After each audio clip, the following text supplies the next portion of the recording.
રીતે તો મીડિયામાં અહેવાલ આજે આવ્યો પછી તંત્ર તમારી મદદે આવ્યું છે? હા, અમે કાલ મીડિયામાં કમ્પ્લેન કરી, અમારા બધાના ઇન્ટરવ્યૂ લીધા, પછી એ લોકો વિડીયો બધા કેપ્ચર કર્યા અમારા ત્યાંના. એમણે પોતે હાલ આંખેથી બધું જોયું અમારી સોસાયટીમાં શું છે વાતાવરણ અહીંનું. પછી અમારે આજે એનો નિકાલ આવ્યો છે. હજી એમનું કામ ચાલુ જ છે, હજી આગળ કેટલું કામ એમનું બાકી છે એમને જ ખબર છે, પણ આવી રીતે જ અમારો સહયોગ કરો એમ. અત્યાર સુધી કેટલા શ્વાનોને પકડવામાં આવ્યા છે અને કઈ રીતે આ પકડવામાં આવ્યા છે? પણ આ ડોગ્સની ગાડી આવી ને 5. હા, અત્યાર સુધી કેટલા શ્વાનોને પકડ્યા છે? 5. શું હવે રાહત અનુભવો છો?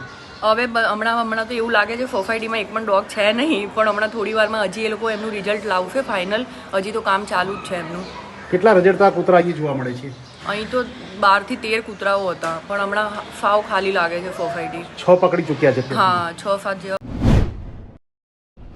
શું કહેશો ગોપાલભાઈ, કાર્યવાહી થઈ રહી છે ડોગ પકડવાની?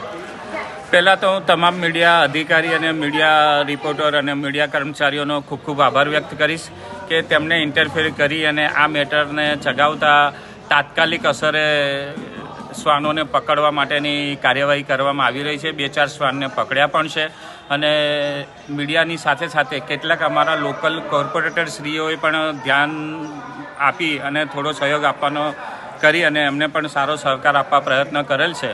અને આ જ રીતે તંત્ર અને સીએનસીડી ડિપાર્ટમેન્ટ જો જનતાની સાથે આવે તો અમે તંત્રના, કોર્પોરેશનના કે સીએનસીડી ડિપાર્ટમેન્ટના કે કોઈ પણ શ્વાન કે પ્રાણીઓના દુશ્મન નથી. અમે કોઈ પણ રીતે શ્વાન કે પ્રાણી કે તંત્ર કે સીએનસીડી ડિપાર્ટમેન્ટના દુશ્મન નથી. અમે એ લોકોને પણ સાચે પણ એમની ગંદકી અને કઈડે છે, પાછળ પડે છે અને એના કારણે અમારે ખાસ કરીને જે એમના પ્રજનન ના થાય એ માટેની જે ક્રિયા કરવામાં આવે છે, પ્રજનનનો પ્રોબ્લેમ નથી, પ્રોબ્લેમ તકલીફ છે, કઈડે છે, પાછળ પડે છે અને ગંદકી કરે છે. પ્રજનન તમે કાન કાપીને એને નસબંધી કરીને મૂકી જશો, પણ અમારે એમને સાચવવા ક્યાં? તો એનિમલ ફાઉન્ડેશનને તમે સોંપો, જંગલમાં છોડો. આની વ્યવસ્થા તંત્રએ, કોર્પોરેશને કરવી જોઈએ, જેથી કરીને જનતા વચ્ચે શ્વાનોના કારણે ગંદકી કઈડે નહીં અને અંદર ઝઘડા ના થાય અને સુખ શાંતિથી પબ્લિક જીવી શકે.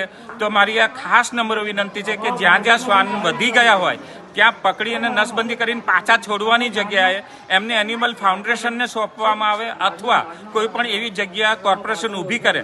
કોર્પોરેશને જે પણ સુવિધા આપવાની છે પબ્લિકના પૈસે, તો તંત્ર કે કોર્પોરેશન ઊણું શા માટે ઉતરે છે? પબ્લિકના પૈસે સુવિધા આપવાની હોય છે તો ત્યાં કેમ એ કાચા પડે છે? કેમ કોઈ આની સુવિધા નથી કરતા અને પબ્લિકને કેમ હેરાન થવું પડે છે? બસ મારી આટલી જ રિક્વેસ્ટ છે, થોડું અમારું ધ્યાન આપો તો બહુ સારી રીતે તંત્ર અને જનતા વચ્ચેનો મેળ સારો રહી શકે. Thank you very much all.